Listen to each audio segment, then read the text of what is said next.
Fantasy fans, gather up! We're diving into the newest batch of anime where the main characters are so broken, they make Saitama look like he's still in training. These overpowered legends redefine what too strong really means.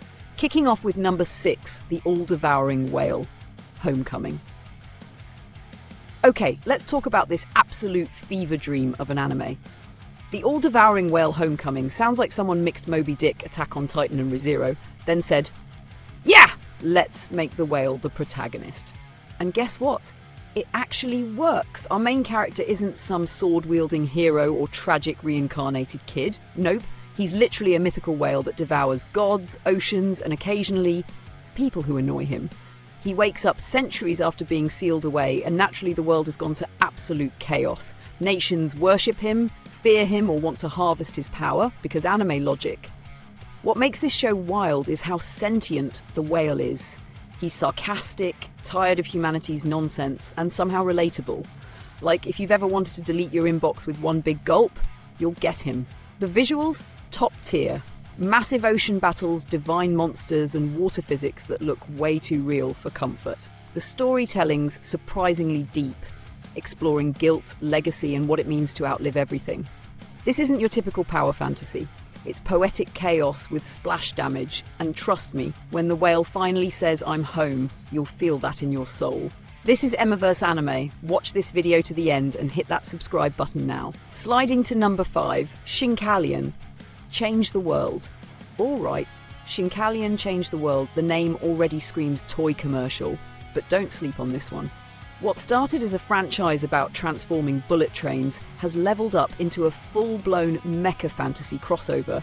Think Transformers meets Digimon, but everyone's riding public transport. Our protagonist, Taisei, pilots a Shinkalion so advanced it bends physics and common sense. This kid is like if Shinji from Evangelion actually had confidence and a working support group. His train mech doesn't just fight monsters, it literally warps time to save humanity's past and future. But here's the kicker. Change the World actually gives emotional depth. It's not just trains punching kaiju. It dives into legacy, heroism, and growing up too fast. And the animation? Surprisingly cinematic for something inspired by actual trains. Sunrise Studios went crazy. Still, let's be real. This show's absurd in the best way. You'll go from crying over a father-son moment to screaming, "Why is the train flying?" 5 minutes later. It's that perfect anime mix of logic-breaking and heartwarming. If you want your OP protagonist with wholesome energy, time-traveling mechs, and unashamed hype, Taisei and his Shinkalion are riding first class straight into your watch list. Landing on number 4, One Punch Man Season 3. Finally. The bald savior returns, and the internet collectively loses it.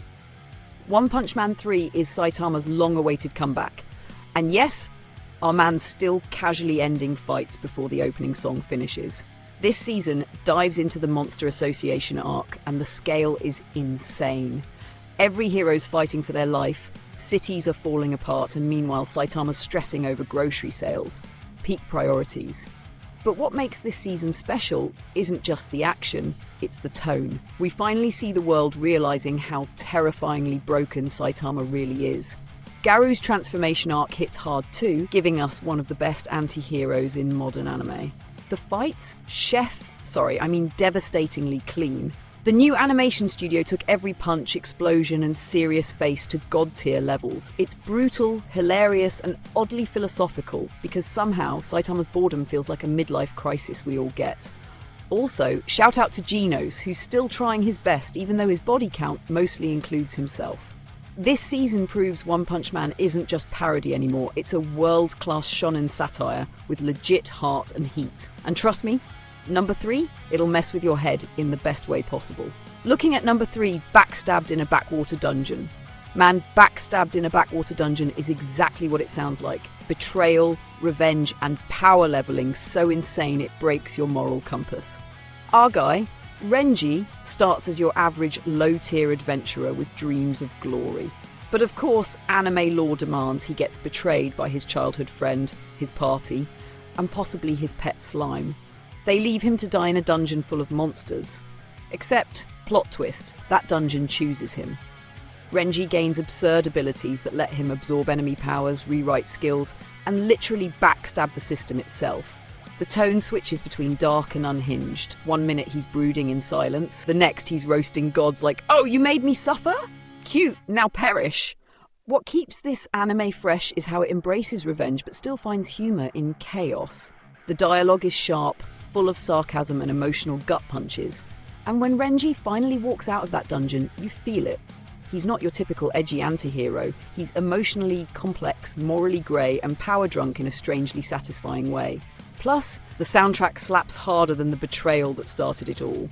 If you liked Arifureta or Redo of Healer, but wanted more wit and less trauma therapy, this one's your jam. Stepping into number 2, Farmagia. Ah yes, the anime that made alchemy cool again. Farmagia takes the concept of potion making and cranks it to level 9000. Instead of swords and magic, we've got plant-based combat, biomonster farming, and an MC who literally grows his own army. Our protagonist, Luca, inherits a mystical farm where crops become living weapons. He's a total cinnamon roll, the kind of guy who apologizes to his carrots, but once he's attacked by corporate warlords, yes, evil capitalism exists even in fantasy, he snaps. His peaceful herbs? Now war beasts. His farm? A battlefield. His power level? Disrespectfully high. The world building's gorgeous. Think Made in Abyss meets Dr. Stone sprinkled with Studio Ghibli aesthetics. But don't be fooled by the pretty colours. This anime goes dark. Real dark. Luca's transformation from humble farmer to mythic warlord is handled beautifully, and the moral themes hit. Creation versus destruction, nature versus greed, and how power always grows wild if left unchecked. Also, watching someone yell harvest mode blooming annihilation before wiping out an army is pure serotonin. Farmagia isn't just fantasy. It's a metaphorical gut punch about how kindness can evolve into unstoppable wrath. And finally, number 1, I may be a guild receptionist, but I'll solo any boss to clock out on time. Ladies and gentlemen, we've reached the most relatable anime title in history. I may be a guild receptionist, but I'll solo any boss to clock out on time is peak burnout core fantasy. Meet Althea, your average overworked receptionist who handles quests, manages lazy adventurers, and somehow keeps the entire guild running. She's polite by day, but secretly an ex-S-rank adventurer who left the hero life for some peace and quiet. Spoiler, peace doesn't last long. When the guild keeps getting attacked by monsters, and the so-called heroes are too busy arguing about loot, Althea finally snaps. She trades her pen for a greatsword size and says, "Fine, I'll do it myself." What follows is pure catharsis. Althea wipes out bosses during her lunch break, solves magical crises like she's clearing emails, and threatens demons with HR paperwork. It's hilarious, empowering, and brutally relatable for anyone working a 9-to-5. The writing balances comedy and action perfectly. The pacing never drags, and the animation? Gorgeous. You'll laugh, cheer, and maybe question your life choices when you realise you are Althea deep down. She's not just OP, she's the patron saint of tired adults everywhere. And that wraps up our list of the newest fantasy anime where the main characters completely break the power scale. Which one's getting added to your watch list first? Drop your pick in the comments. Don't forget to like, subscribe, and hit that BL, because next time we're diving into anime that redefine God tier. See you there.